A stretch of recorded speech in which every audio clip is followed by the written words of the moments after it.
Hey y'all, I am making a quick and easy beef stew today. I started off by adding some oil to my pan and then added the ground beef. Once it was browned on one side, I flipped it over so that both sides could be cooked evenly. After that, I broke up the meat with a spatula so that it would cook faster. Then I added in 1 tablespoon of minced garlic as well as half an onion diced. Next, I seasoned everything with salt, pepper, garlic powder, paprika, onion powder, and Italian seasoning. And this is where you can get creative with your own spices. You don't have to use what I used here. Just make sure whatever you do choose, you taste test along the way to see if there are any adjustments needed. The reason why I chose these particular ones is because they go really well together. They also pair very nicely with carrots and potatoes, which will be going into our dish later. So once all those ingredients were mixed thoroughly, it was time for me to add in the carrots.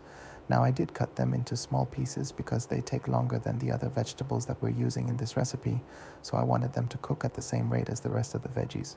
Also, another thing about cutting things small when cooking stews or soups or anything like that, if you want smaller pieces, then just chop them up finely. It doesn't matter how big or small they are, just make sure that they're chopped up finely enough for everyone who eats them to enjoy them.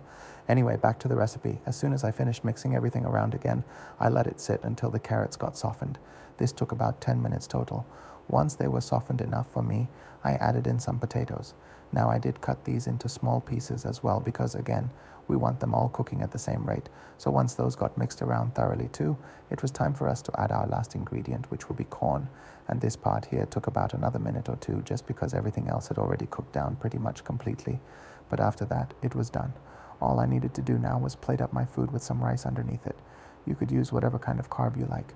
This just happens to be what I prefer. Anyway, thank y'all so much for watching. Hope y'all enjoyed this video. Bye.